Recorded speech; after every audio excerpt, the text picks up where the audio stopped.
بذنوبہم بسبب ان کے گناہوں کے، وأغرقنا اور ہم نے ڈبویا آل فرعون آل فرعون کو، وکل کانوا ظالمین اور سارے تھے ظلم کرنے والے۔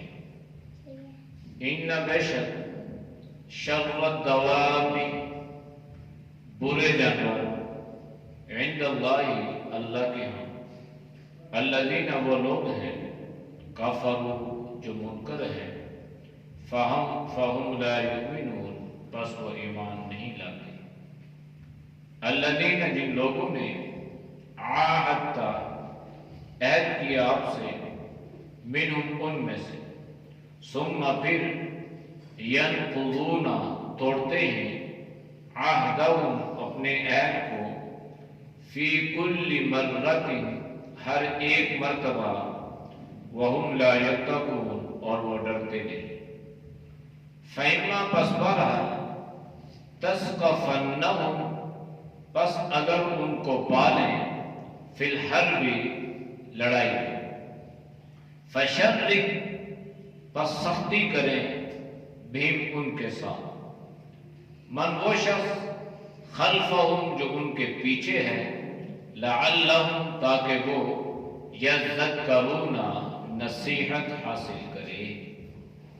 وَإِمَّا اور بہرحال تخافن اگر آپ کو خوف ہو من قوم کسی قوم سے خیانت کا دغا بازی کا، فانبذ بس پھینک دے الیہم ان پر علی سواء برابری کے ساتھ، ان اللہ بے شک اللہ لا یحب الخائنین پسند نہیں فرماتا خیانت کرنے والوں کو۔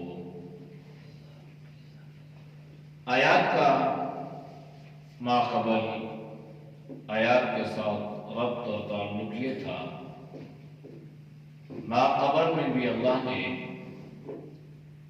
غزوہ بدر کے موقع پر جو لوگ اپنے نافرمانی اپنے گناہوں کے سبب ہلاک ہوئے تو اللہ نے فرمایا ان کی جو ہلاکت ہے تو یہ کوئی نئی بات نہیں ہے، بلکہ پہلے بھی ایسا ہوا۔ قوم کو سمجھایا گیا، بتلایا گیا، ڈرایا گیا،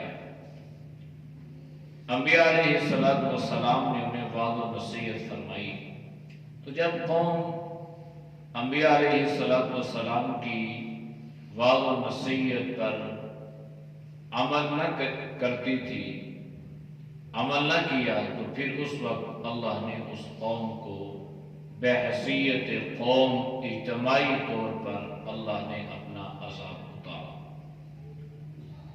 پھر اللہ نے فرمایا کہ دیکھو جب تک تم اپنی حالت اپنی کیفیت کو بدلنے کی کوشش نہیں کرو گے تو اللہ بھی تمہاری حالت کو نہیں بدلے گا۔ موجودہ دور میں اس کی تشریح یوں بھی کی جاتی ہے کہ جو قوم اپنی حالت خود بدلتی نہیں ہے اللہ بھی اس کی حالت کو بدلتا نہیں ہے۔ اگر ہم اپنی حالات کو، اپنی کیفیات کو، اپنی صورتحال کو بدلنے کی کوشش کریں گے تو ظاہری بات ہے اللہ کی مدد بھی، اللہ کی نصرت بھی شامل حال ہوگی، تو اللہ ہماری حیت کو، اللہ ہماری صورتوں کو اور اللہ کی طرف سے دی گئی نعمتوں کو بھی اللہ تبدیل فرمائے۔ ان آیات میں اللہ نے اسی بات کا اعادہ فرمایا اور فرمایا کدأب آل فرعون، کدأبی جیسا دستور ہے، طریقہ ہے، آل فرعون آل فرعون۔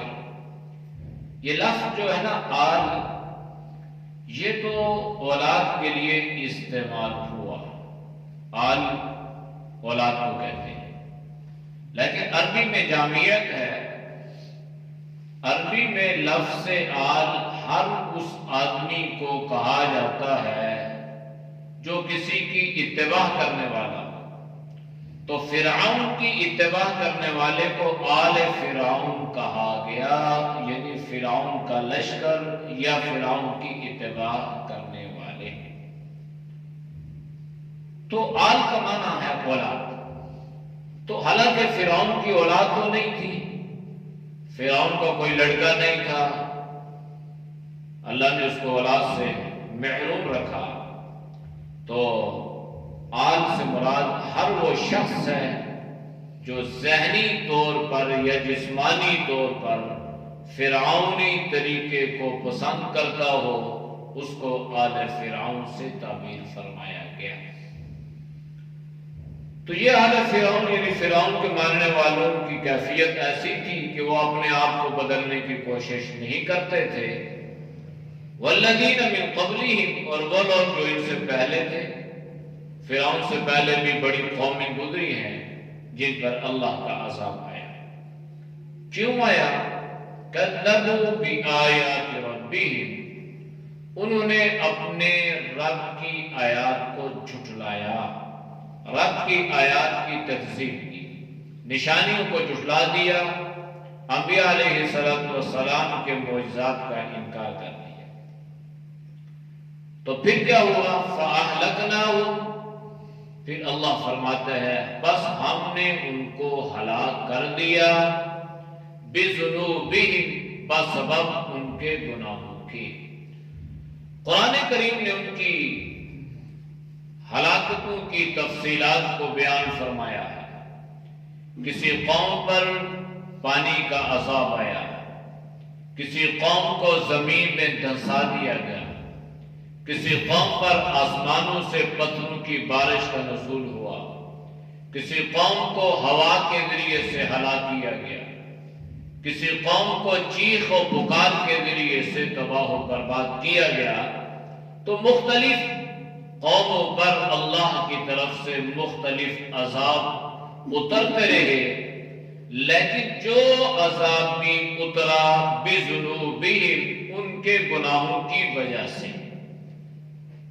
اب یہ جو واقعہ تو بدر کا چل رہا تھا، اور بدر میں جو ان کو کفار مکہ کو جس ہزیمت کا اور جس شکست کا سامنا کرنا پڑا تھا، یہ بھی ان کے گناہوں کی وجہ سے تھی۔ تو معلوم یہ ہوا کہ انسان اگر اللہ کی طرف سے کسی پکڑ میں آتا ہے، کسی ابتلا میں اسے مبتلا کیا جاتا ہے، تو یہ اس کے گناہوں کی وجہ سے ہوتا ہے۔ اب اس پر ایک سوال بھی ہوا کہ حضرات انبیاء علیہ السلام پر بھی بڑی بڑی ابتلائیں، بڑے بڑے امتحانات اور آزمائش آئی، حالانکہ وہ تو معصوم تھے۔ اسی طرح حضرات صحابہ پر بھی مصیبتیں، پریشانیاں آئیں، اور وہ بھی محفوظ عن الخطا تھے۔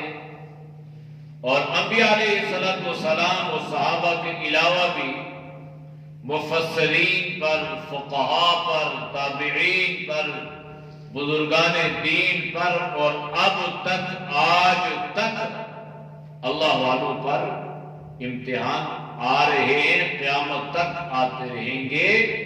تو یاد رکھنا اللہ کی پکڑ اور ہے، امتحان اور ہے۔ گناہوں کی وجہ سے اللہ پکڑتا ہے، اور اللہ درجات کو، مقام کو بلند کرنے کے لیے اللہ کسی اپنے خاص بندے کو کسی امتحان میں مبتلا کرتا ہے۔ تو جو اللہ کا خاص بندہ کسی امتحان میں مبتلا ہو جاتا ہے، تو اللہ اس کو مزید تقوی، طہارت، پاکیزگی عطا فرماتا ہے، اور وہ اس آنے والی آزمائش اور اس امتحان پر اللہ کی طرف سے صبر و شکر و رضا کے ساتھ زندگی گزارتا ہے۔ اور دوسرا جس پر اللہ کی پکڑ یا اللہ کی گرفت آئی ہے کسی گناہ کی وجہ سے، تو اللہ اس کو صبر و شکر سے محروم فرما دیتے ہیں۔ وہ چیخ و پکار کرتا ہے، وہ واویلا کرتا ہے، وہ شور مچاتا ہے۔ تو بہرحال انسان یہ سمجھے کہ میرے اوپر یہ جو امتحان آیا تو یہ میرے گناہوں کی وجہ سے ہے، تاکہ وہ اللہ کے سامنے گناہوں کو چھوڑنے کی کوشش کرے اور اللہ سے معافی کی درخواست کرے۔ وَأَغْرَقْنَا آلَ فِرْعَوْنَ، اور آل فرعون پر اللہ نے جو عذاب اتارا، اللہ نے فرعونی لشکر کو بسبب ان کے گناہوں کے، ان کے سردار کے ساتھ، فرعون کے ساتھ جس نے ربوبیت کا دعویٰ کیا تھا، اللہ نے اس کو دریا برد فرما دیا۔ اور جب یہ ڈوب رہا تھا تو اس کے ڈوبنے کو بنی اسرائیل کا لشکر دیکھ رہا تھا، اور یہ ڈوبتے ڈوبتے اللہ کی بارگاہ میں یہ کہہ رہا تھا، ربی موسیٰ و ہارون، میں موسیٰ اور ہارون کے رب پر ایمان لایا۔ تو اللہ نے جواب دیا، آلآن وقد عصیت قبل وکنت من المفسدین، اب تو یہ توبہ کر رہا ہے جب تیرے اوپر اللہ کی گرفت اور اللہ کے عذاب کا کوڑا برس رہا ہے، اب تیری توبہ قابل قبول نہیں ہے، اس سے پہلے تو بڑا نافرمان تھا، فسادی تھا۔ ہاں، فَالْيَوْمَ نُنَجِّيكَ بِبَدَنِكَ لِتَكُونَ لِمَنْ خَلْفَكَ آیَةً، آج ہم تیری اس لاش کو، تیری اس میت کو محفوظ رکھیں گے تاکہ بعد میں آنے والوں کو اس سے عبرت یعنی سبق حاصل ہو۔ وَكُلٌّ كَانُوا ظَالِمِينَ، سارے ظالم تھے، یہ نہیں تھا کہ ایک فرعون ظالم تھا، اس کے جو جتنے بھی وزیر یا مشیر تھے وہ ظالم نہیں تھے، بلکہ وہ بھی اس سے بڑھ کے تھے۔ فرعون کا مشیر خاص حامان یہ بھی ظالم تھا، قارون وزیر خزانہ یہ اس سے بڑا ظالم تھا، تو سب کا حشر ہوا۔ لیکن فرعون کا جو وزیر خزانہ تھا نا قارون، وہ اس سے پہلے ہلاک ہو گیا تھا، وہ اس کی ہلاکت میں یہاں نہیں تھا۔ اللہ نے اس کی ہلاکت کو قرآن میں بیان فرمایا، ان قارون کان من قوم موسیٰ فبغى، پورا رکوع، پھر آگے اللہ نے بیان فرمایا فخسفنا به وبداره الارض، بس ہم نے اس قارون کو اور اس کے خزانوں سمیت زمین میں دھسا دیا۔ مال و دولت کے انبار تھے، اور اتنی دولت اس نے جمع کر لی تھی نا، لوگوں کے خون پسینے، اپنی کمائی نہیں تھی کہ اپنی محنت سے لوگوں کی کمائی میں پڑا کے ڈالتا، اور اس نے خزانے بھر لیے تھے۔ تو جب لوگ اس سے کہتے کہ بھائی اتراؤ مت، تکبر مت کرو، یہ کہتا یہ میری کمائی ہے، میری محنت ہے، میں کیوں نہ اتراؤں؟ تو پھر اللہ نے اس کو اس کے خزانوں سمیت زمین میں دھسا دیا۔ اللہ کے نبی نے فرمایا قیامت کی صبح تک قارون زمین میں دھستا رہے گا، زندہ اللہ نے کھینچ لیا۔ ان شر الدواب، بے شک برے چوپائے، دواب جو ہے نا یہ دابہ کی جمع ہے، اور دابہ ہر اس چوپائے کو کہتے ہیں جو چار ٹانگوں والا ہو اور زمین پر چلنے والا ہو، اور دابہ کا اطلاق جانور پہ بھی ہوا، چونکہ چوپائے وہ بھی جانور ہیں، اور انسان کو بھی حیوان ناطق کہا گیا۔ تو اس اعتبار سے اللہ نے فرمایا کہ جتنے بھی جانور ہیں نا، جانور، ان سارے جانوروں میں سے سب سے بدتر جانور، برا جانور جو ہے عند اللہ، اللہ کے ہاں، الذین کافروا، وہ لوگ ہیں جو کافر ہیں، یعنی کافر جانوروں سے بھی بدتر ہیں۔ ہمارے اکثر لوگ یہ جو خنزیر ہے نا، خنزیر، اس کا نام نہیں لیتے، کہتے ہیں کہ اس کا نام لینے سے زبان ناپاک ہو جاتی ہے۔ تو زبان تو اس سے ناپاک نہیں ہوتی، لیکن وہ اتنا سارے جانوروں میں سے بدتر ہے کہ اس کو جتنی بری غلیظ ترین نجاست خنزیر کی ہے کسی اور جانور کو نہیں ہے۔ اس لیے باقی جانوروں کی کھال جو ہے دباغت کے بعد پاک کی جا سکتی ہے، خنزیر کی کھال دباغت کے بعد بھی پاک نہیں کی جا سکتی، یعنی یہ اتنا مطلق جو ہے یہ نجس العین ہے، اتنا یہ غلیظ ترین ہے۔ تو کافروں کو اللہ نے اس سے بھی غلیظ ترین قرار دیا ہے۔ اس لیے ہمارے یہاں یہ جملہ کافر بڑے اچھے ہیں جی، باہر کے لوگ بڑے اچھے ہیں جی، یہ جو ہم مسلمان باہر جاتے ہیں نا تو آ کے مسلمانوں کی ایسی برائیاں بیان کرتے ہیں اور کافروں کی ایسی خوبیاں بیان کرتے ہیں۔ یاد رکھنا کلمہ گو مسلمان جس کے زبان سے اللہ نے لا الہ الا اللہ محمد رسول اللہ کے الفاظ جاری فرما دیے، ساری دنیا کا کفر اس کلمہ گو مسلمان کا مقابلہ نہیں کر سکتا۔ حضرت سیدی سبتی رحمہ اللہ نے، آپ مسجد سے باہر نکلے تو ایک بھنگی جس سے عمومی طور پر لوگ نفرت کرتے ہیں، تو باہر نکلے وہ بے ہوش پڑا ہوا اور اس کے منہ سے جو ہے وہ تھوکیں آ رہی ہیں اور جھاگ آ رہی ہے، لیکن اس کی زبان سے اللہ اللہ نکل رہا ہے۔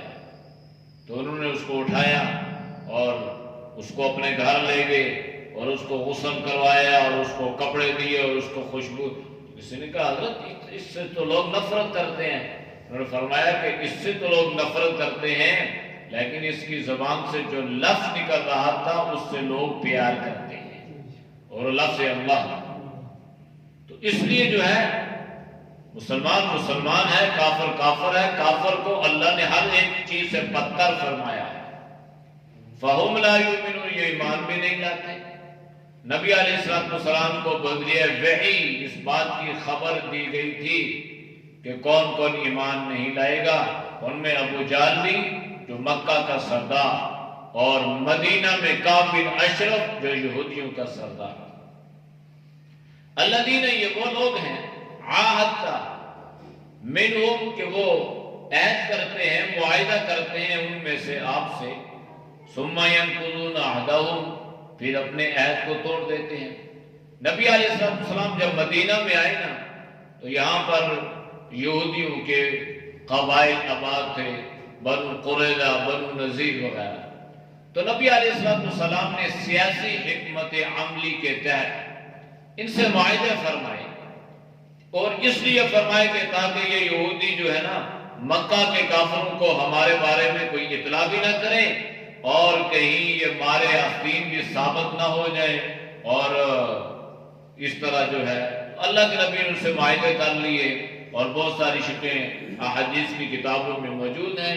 خلاصہ ان کا یہ تھا کہ ہم اور آپ اور ہم مسلمان، یعنی یہودی اور مسلمان، اگر ہمارے اوپر باہر سے یا کوئی اور قبیلے والا ٹوٹ پڑتا ہے تو ہم باہم مل کر اس کا مقابلہ کریں گے، ہم ایک دوسرے کے خلاف اس کا ساتھ نہیں دیں گے۔ اس کا خلاصہ یہ تھا۔ لیکن یہودی جو ہے نا روز اول ہی سے بد عہد قوم ثابت ہوئی، تو انہوں نے نبی علیہ السلام سے جو عہد کیے توڑ ڈالے۔ تو اللہ نے ذکر فرمایا ثم ینقضون، پھر اپنے عہد کو توڑتے ہیں، عہدہم جو ان سے عہد کیا گیا، فی کل مرۃ، ہر ایک مرتبہ۔ غزوہ بدر میں بھی انہوں نے عہد توڑا۔ نبی علیہ السلام کے پاس پھر حاضر ہوئے، جب کفار مکہ کو شکست ہو گئی تو اب آ کے معافیاں مانگنے لگے، کہنے لگے پہلی مرتبہ غلطی ہو گئی، آپ معاف کر دیں، آئندہ ایسا نہیں کریں گے۔ تو اللہ کے نبی نے پھر سیاسی مسئلے حل کے تحت ان سے پھر معاہدہ کر لیا۔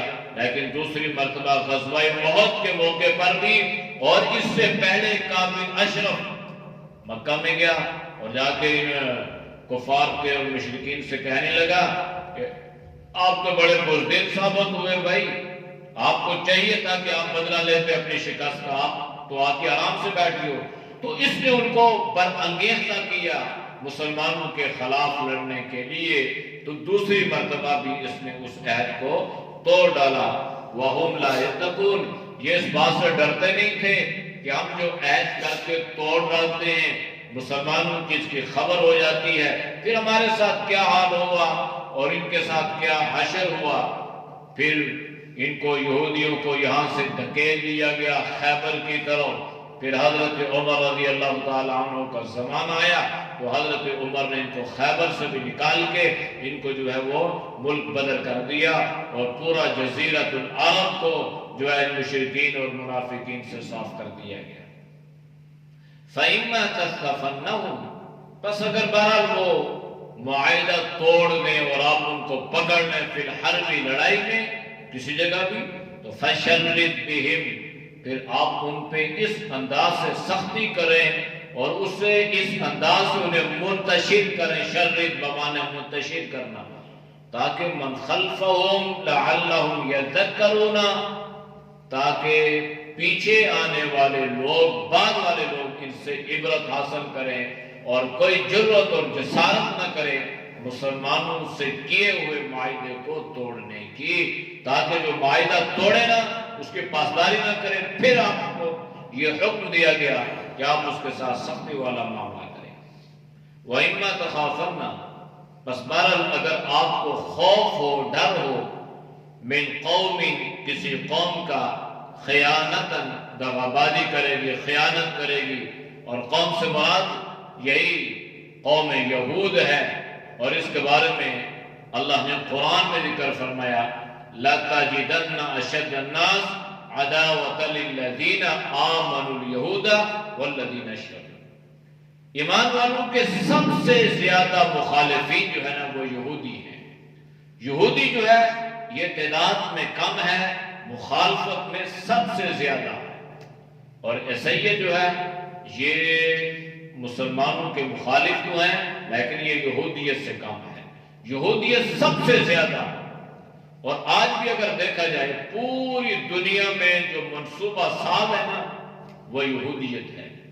پوری دنیا کی جو معیشت قبضے ملی ہوئی ہے وہ یہودیت کے تقریباً 22 خاندان ہیں، جن 22 خاندانوں نے اس یہودیت کے 22 خاندان جو ہیں، یہ صرف پاکستان نہیں، اسلامی ریاستیں نہیں، بلکہ ساری دنیا پر ان کی معیشت جو ہے وہ ان کے پنجے اور ان کے قبضے میں ہے۔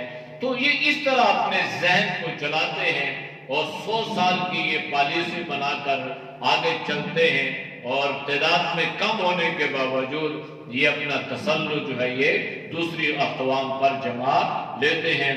1601 میں یہ جو ہندوستان میں انگریز داخل ہوا، یہودیت داخل ہوئی، تو اس وقت تو یہ تاجر بن کے آئے تھے، تجارت اور تاجر بن کے آئے تھے، تو تعداد کیا تھی؟ نہ ہونے کے برابر۔ اب یہ جو اتنے قلیل تعداد میں تاجر تھے، انہوں نے ایسا ذہن لڑایا اور انہوں نے ایسا تسلط کر لیا اور ایسا پنجہ انہوں نے گاڑا کہ بر صغیر پاک و ہند کے ہندو بھی، سکھ بھی اور مسلمانوں پر بھی ان کا اپنا تسلط جو ہے وہ ہو گیا، قبضہ انہوں نے اپنا جما لیا۔ تو اس طرح یہ پالیسیاں بناتے ہیں۔ تو اللہ نے آپ صلی اللہ علیہ وسلم کو فرمایا کہ اگر اس یہودیت کی قوم سے آپ کو دغابازی کا خطرہ اور اندیشہ ہو تو فَانبِذْ إِلَيْهِمْ، تو آپ معاہدہ ان کی طرف پھینک دیں، یعنی توڑ دیں، لیکن سوائن برابری پر، یہ نہیں ہے کہ آپ اس سے آگے بڑھنے کی کوشش کریں، اسلام اس کی اجازت نہیں دیتا۔ ان اللہ لا يحب الخائنین، باقی جو دغابازیاں کرتے ہیں، خیانتیں کرتے ہیں، خیانت جس انداز کی ہو، بددیانتی جس انداز کی ہو، دھوکہ جس انداز کا ہو، جس سے بھی ہو، اللہ اس کو پسند نہیں فرماتے۔ اعوذ باللہ من الشیطان الرجیم، بسم اللہ الرحمن الرحیم، كدأب آل فرعون والذین من قبلهم كذبوا بآيات ربهم فأهلكناهم بذنوبهم وأغرقنا آل فرعون وكل كانوا ظالمين۔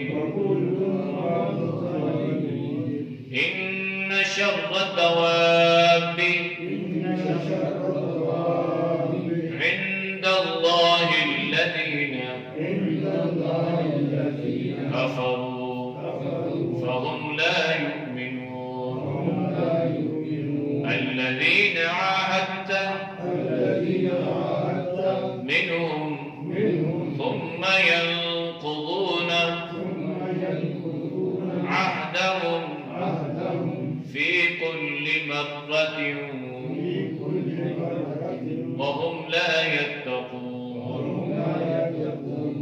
فإما تثقفنهم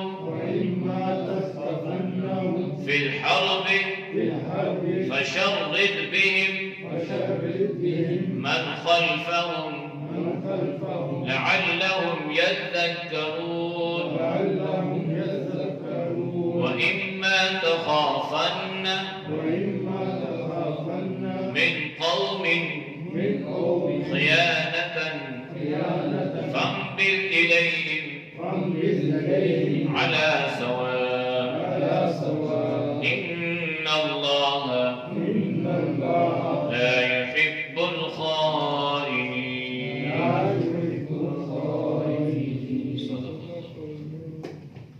الحمد لله رب العالمين والعاقبة للمتقين والصلاة والسلام على النبي الكريم. یا اللہ ہم سب کے سبیل اکبر گناہوں کو معاف فرما، گناہوں سے حفاظت فرما. یا اللہ نیک اعمال کی توفیق نصیب فرما. یا اللہ برے مال سے، برے خیالات سے، برے راستوں سے، بری صحبت سے اللہ تو ہم سب کی حفاظت فرما. یا اللہ علم اور عمل والی زندگی نصیب فرما. یا اللہ تقوی طہارت والی زندگی نصیب فرما. یا اللہ بغض سے، حسد سے، کینہ سے، نفرتوں سے اللہ تو پوری امت کی حفاظت فرما. یا اللہ جتنے مسلمان دنیا سے رخصت ہو چکے ہیں یا اللہ تو سب کی مغفرت فرما. ہمارے بزرگ قاری محمد یامین صاحب رحمۃ اللہ علیہ کا انتقال ہوا، ان کے لیے بھی دعا فرمائے. اللہ ان کی مغفرت فرمائے، اللہ ان کے درجات کو بلند فرمائے، اللہ ان کے پسماندگان کو صبر جمیل عطا فرمائے. یا اللہ جو بیمار ہیں گھروں میں، اسپتالوں میں ہیں، مرد عورتیں ہیں، اللہ تو سب کو شفاء کاملہ عطا فرما. یا اللہ اس کرونا وبا سے اللہ تو سب کو نجات عطا فرما. یا اللہ سے پوری انسانیت کے حفاظت فرما. صلی اللہ تعالی علی نبی وعلى آله وصحبه أجمعين برحمتك يا أرحم الراحمين.